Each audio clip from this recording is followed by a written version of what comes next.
Hello दोस्तों, स्वागत है आपका हमारे YouTube चैनल पर। दोस्तों, जब भी हम नया घर बनाने जाते हैं तो क्या होता है कि हमें काम का तो बहुत नॉलेज नहीं होता है, तो हम मिस्त्री या फिर अपने कॉन्ट्रैक्टर पे डिपेंडेंट होते हैं। और जो मिस्त्री या कॉन्ट्रैक्टर हमें जो सलाह देता है उसी के हिसाब से हम काम कर देते हैं।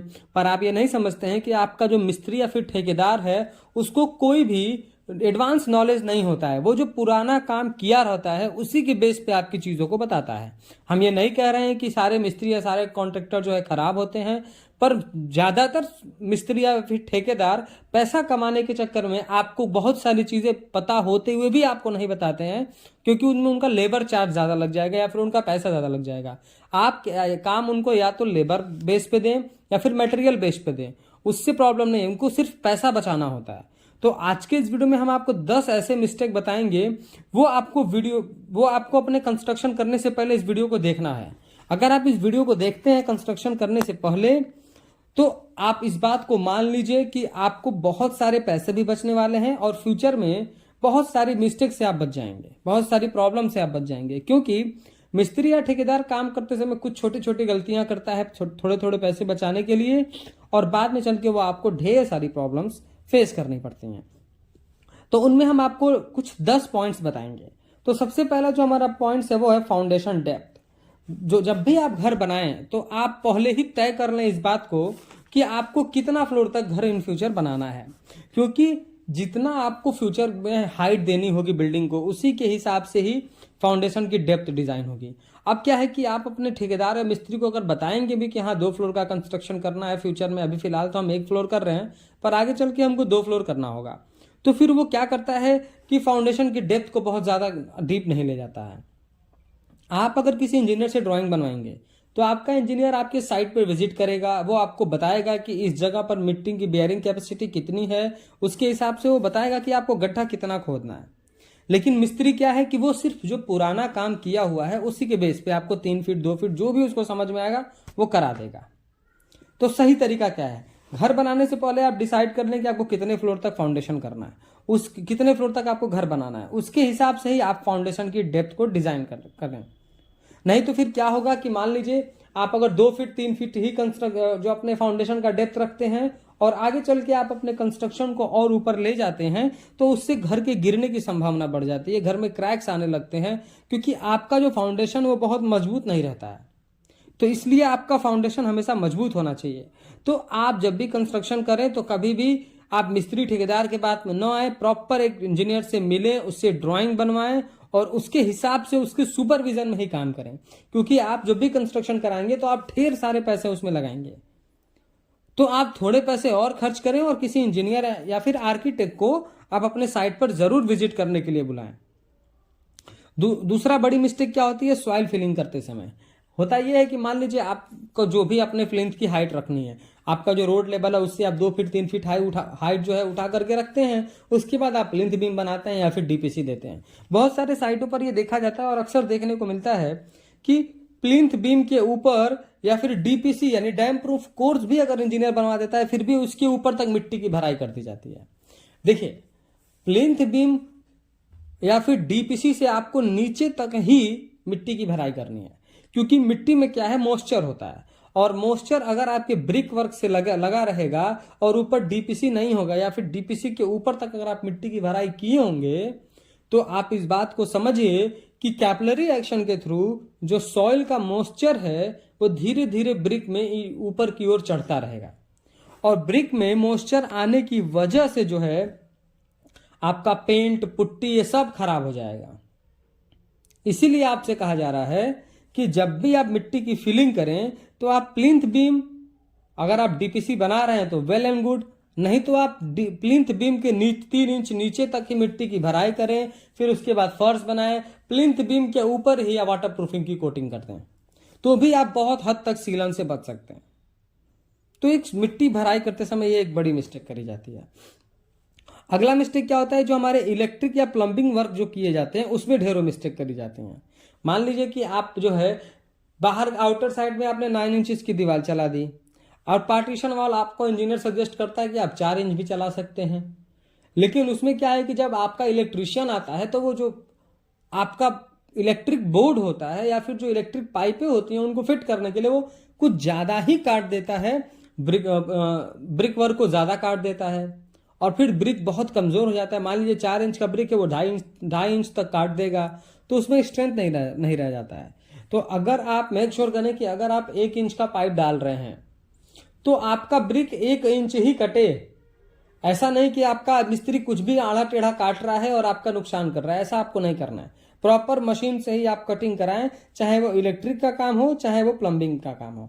उसके बाद ब्रिक वर्क तक तो ठीक है, लोग बीम कॉलम को भी काट देते हैं। मैंने आपको इस वीडियो में दिखाया कि किस तरीके से बीम कॉलम को भी काट दिया जा रहा है, कॉलम को ही काट दिया जा रहा है, आर पार कर दिया जा रहा है। तो इस तरीके का मिस्टेक आपको नहीं करना है। आपको कभी भी किसी भी बीम या कॉलम को नहीं काटना है, कोई भी आरसीसी मेंबर नहीं छेड़ने हैं। अब ब्रिक वर्क को अगर आप काट रहे हैं तो प्रॉपर शेप और मशीन से ही काटे ताकि वेस्टेज ना हो। अगला हमारा जो पॉइंट है, पॉइंट नंबर 4 है कि जो भी 4 इंच के ब्रिक किए जाते हैं तो उसमें सीधा सीधा ब्रिक कर दिए, ब्रिक वर्क पूरा ऊपर से नीचे तक कर दिया जाता है। क्योंकि लोग कहते हैं भाई हमको ऊपर स्लैब बीम तो देना ही देना है, तो पूरा जो है दीवार हमारा 10 फीट की हाइट तक चला दो। ऐसा नहीं करना है आपको। हर 3 फीट ब्रिक वर्क करने के बाद, 3 से 4 फीट तक ब्रिक वर्क करने के बाद आपको concrete band, seal band provide करना है।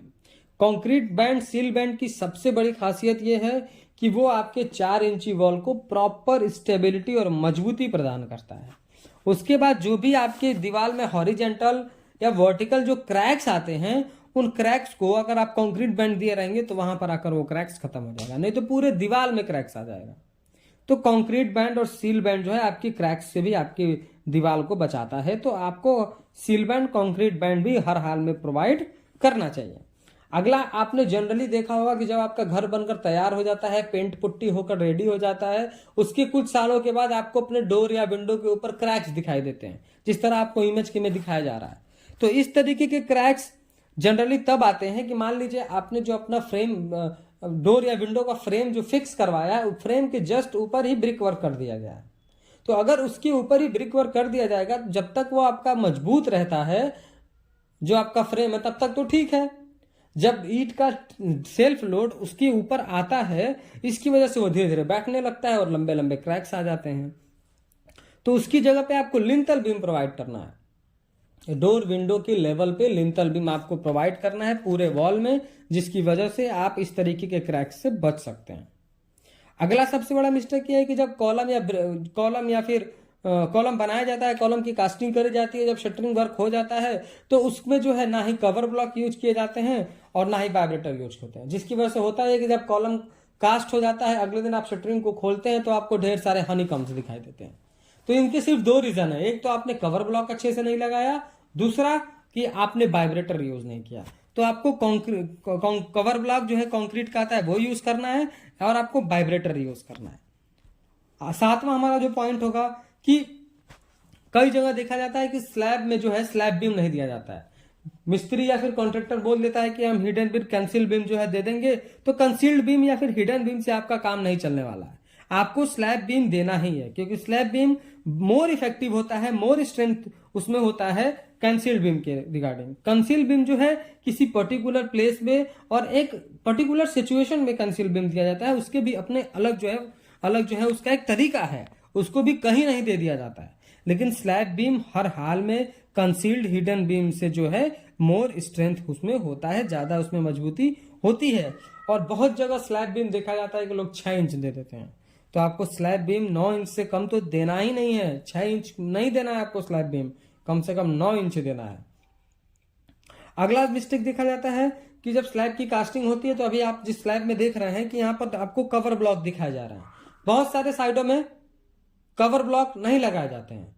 उसकी वजह से होता क्या है कि जो हमारा सरिया है वो बिल्कुल नीचे स्लैब के बॉटम में ही रहता है, सीमेंट की स्लरी से ढक जाता है। धीरे धीरे समय गुजरता है, मॉइस्चर की वजह से हमारा जो उसमें सरिया पड़ा हुआ है वो सरिया जंग खा जाता है, नीचे का हमारा कंक्रीट गिर जाता है और जिस तरह आपको इमेज में दिखाया जा रहा है कुछ इस तरीके से आपके स्लैब का हाल हो जाता है।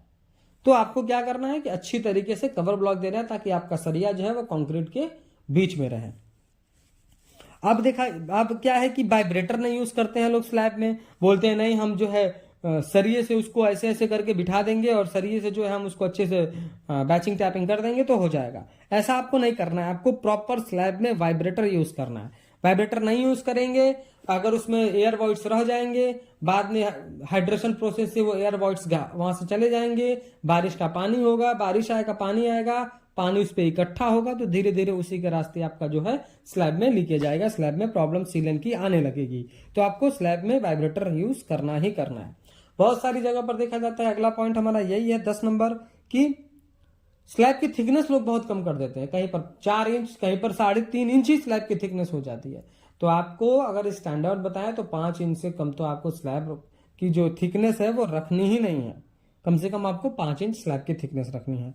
और मसाला जब कंक्रीट बनाया जाता है स्लैब की कास्टिंग के लिए तो लोग कुछ भी बना देते हैं, 1, 2, 3, 1, 2.5, 3, ऐसा आपको नहीं बनाना है। आपको M20 ग्रेड का स्टैंडर्ड बनाना है, जिसमें 1:1.5:3, 1:3 का आपको मसाला बनाना है और उसी से कंक्रीट बनाना है, उसी से आपको स्लैब की कास्टिंग करनी है। तो ये कुछ हमारे इंपॉर्टेंट टिप्स थे कि आप अपने घर को कैसे मजबूत बना सकते हैं। दोस्तों वीडियो पसंद आया तो प्लीज वीडियो को लाइक कर दें, और अगर चैनल पर नए हैं, कंस्ट्रक्शन से रिलेटेड ऐसे ही इंफॉर्मेटिव वीडियोस इन फ्यूचर देखना चाहते हैं तो प्लीज चैनल को सब्सक्राइब करके बेल नोटिफिकेशन को ऑल पर प्रेस कर दें। Thank you.